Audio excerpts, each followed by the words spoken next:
Les corrections automatiques, c'est genre, quand j'écris quelque chose, j'aimerais ça qu'automatiquement il m'apparaisse telle information.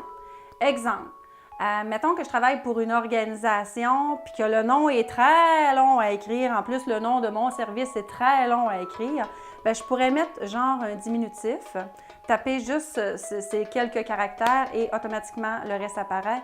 Je fais une démonstration. Là, vous allez dire, le chemin est long. Mais c'est pas grave, ça vaut la peine, OK? Parce que c'est incroyable le temps qu'on va économiser au niveau de la rédaction par la suite.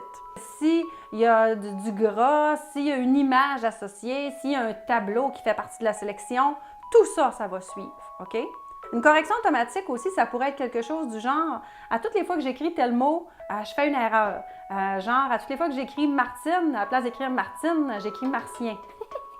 Fait que là, je pourrais dire à toutes les fois que j'écris martien, change-moi ça pour Martine. Ça pourrait être une autre raison de correction automatique.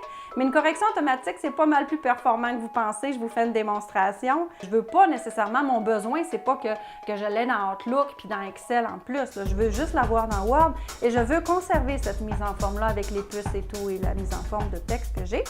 Alors ça, c'était juste pour vous prouver que les corrections automatiques, c'est plus qu'on pense. C'est pas juste pour des petits mots ou des formules de salutation, ça pourrait être pour un tableau modèle aussi, il n'y a pas de limite. Les corrections automatiques et les quick parts, oui, ont la même performance. Sauf qu'il faut les utiliser, genre le bon outil au bon moment. Fait que ça, c'est une correction automatique parce que c'est en écrivant au clavier que ça s'exécute. Tandis qu'un quick part, c'est plus, par exemple, comme la mise en page d'un rapport. Un quick part, c'est fort, là.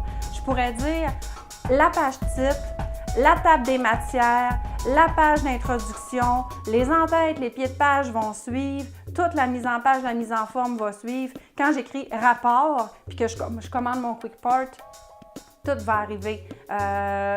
C'est vraiment d'utiliser le bon outil au bon moment, mais vous allez le développer avec le temps, quand est-ce que c'est le temps de prendre un, puis quand est-ce que c'est le temps de prendre l'autre.